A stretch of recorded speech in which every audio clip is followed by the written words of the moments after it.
William Ury and Roger Fisher are the founders of the Harvard Negotiation Project and co-authors of the book Getting to Yes. I recently read the book and would like to share with you the key lessons it teaches. According to the book, negotiation is not about splitting things 50-50ths or insisting on your way or my way. It is definitely not about winning or losing. If you're asking who is winning, you've already lost. So what is negotiation about? Let me give you a few examples. Imagine two men arguing in a library. One wants the window open for fresh air, while the other prefers it closed to avoid the wind blowing his papers. What do? Leave it halfway open, slightly open, or closed. The librarian listens to both, and then goes and opens a window in another room, bringing in fresh air without disturbing the papers. This leaves both sides happy. Another example. Two people want to share a cake, but can't agree on how to divide it fairly. No matter how you cut it, there will always be a complaint that the other side got a bigger piece. So what do?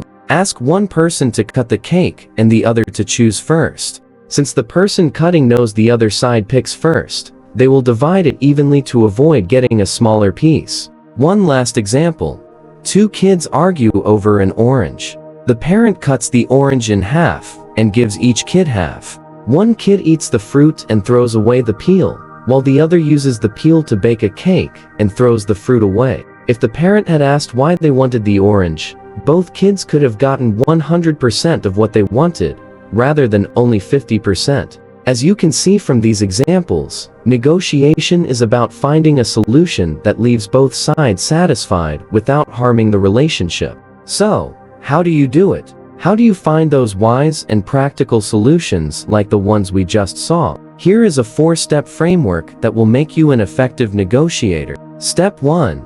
Focus on interests, not positions. Remember the story about the two men arguing over the window in the library? It illustrates a common problem in negotiations where people focus too much on their positions rather than understanding the interests behind them. Instead of arguing about positions, shift your focus to interests. The benefits of focusing on interests are clear, but doing so can be challenging. Positions are clear and specific, while interests might be hidden or vague. How do you find the other side's interests? Simply ask, why? Ask why they want what they want, and try to see things from their point of view. Once you discover their underlying interests, talk about them openly. People listen better if they feel understood.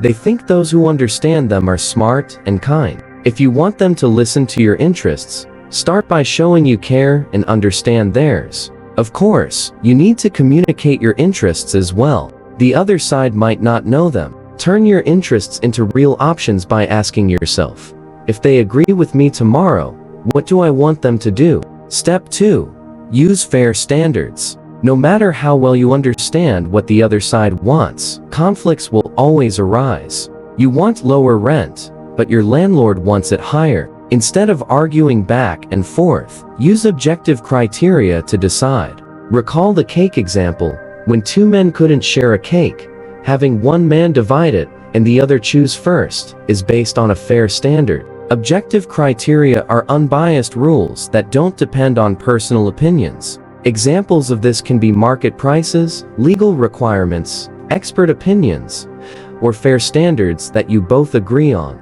In negotiations, people often resist agreeing because they feel like you are demanding it. But if you say, let's check the rules or regulations, it shifts the focus from what you want to what the rules say. Suddenly, it's not you demanding it, but the rules. For example, if your house construction contract doesn't specify how deep the foundations should be, and the contractor suggests 2 feet while you think 5 feet is the standard, don't just compromise. Instead say, maybe I'm wrong. Maybe 2 feet is enough. Are there standard specifications for these soil conditions? What is the earthquake risk here? Where do you suggest we look for standards to resolve this question? Here's how to apply this principle effectively. Before you start, figure out some fair standards together with the other side. For example, say, I want a high price and you want a low one. Let's figure out what a fair price would be. What standards should we use? By focusing on fair standards, you can turn a clash of interests into a shared goal. Step 3. Vent options for mutual gain. Recall the example of the kids fighting over an orange. Instead of splitting it 50-50, they could have found a way for both to get 100% of what they wanted. This scenario highlights the importance of inventing options for mutual gain in negotiations. So how do you invent creative solutions? Simply get together with the other side and brainstorm all possible solutions. Let ideas flow freely. Don't judge or pick any of the ideas in the first stage. Separate brainstorming from collection. For brainstorming, choose a few participants, change the environment, design an informal atmosphere, and define the purpose. After brainstorming, start with the most promising ideas and then discuss ways to improve them. People often assume that differences in negotiation create problems, yet these differences can lead to solutions. Remember the orange example. A wise solution was possible because each side wanted different parts of the orange. It's absurd to think that your differences lead to the problem. It's actually the differences that lead to creative solutions. Step 4. Separate people from the problem. Before starting a negotiation, visualize a vertical line splitting a person down the middle. On one side is the person, and on the other side is the problem. Always put the person first and the problem second. Negotiators are people first. Your goal in negotiation is to be soft on the person, but hard on the problem. Often, we are soft on the person and end up being soft on the problem as well, and we don't get what we want. Or we're hard on the problem, but also end up being hard on the person, damaging the relationship. Be soft on the person, compliment whenever you can, and appreciate the effort at every negotiation stage. Ask yourself, am I paying enough attention to the problem? People have different viewpoints. Their egos are easily threatened.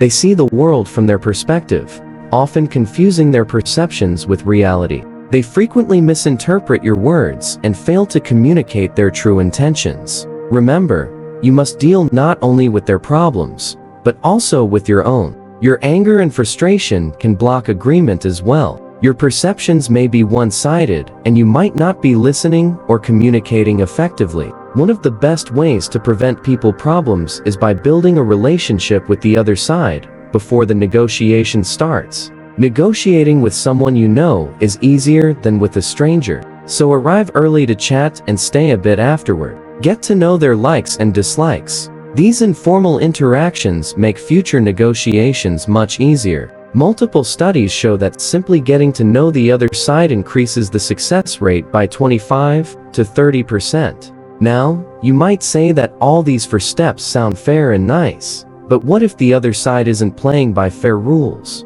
What if they use dirty tactics? What if they are more powerful or attack me personally? Here's how to deal with each of these situations. Dirty tactics. People lie and use various pressure tactics. Recognizing these tricks often neutralizes them. Mention it directly, for example, Joe, it seems like you and Ted are playing good cop and bad cop. If you need a break to get on the same page, just ask. Mentioning the tactic makes it less effective and may make the other side worry about losing you. Just raising a question can be enough to end it. However, be careful.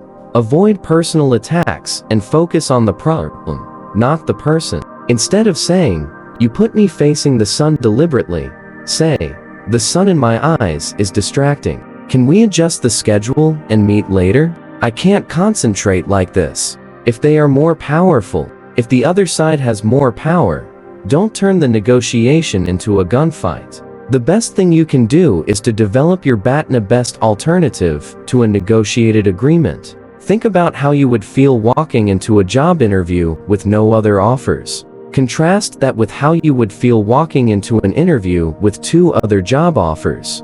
The difference is power. The more easily you can walk away from the negotiation, the greater your power. Developing your BATNA not only enables you to determine what a minimally acceptable agreement is, but will probably raise that minimum. Always develop your BATNA before negotiating. Don't say, "Let's negotiate first and see what happens." Without a BATNA, you're negotiating blindly. If they attack you personally, When they attack you instead of the problem, things get tough. You want a fair solution, but they tear down your ideas. It's natural to defend yourself, but that leads nowhere. You push, they push back, and soon you're stuck. So, what do? Use negotiation jiu-jitsu to sidestep their attacks. Here's how. 1. Look behind their position. When they say what they want, don't just say yes or no. Ask why they want it. Understand what is really important to them.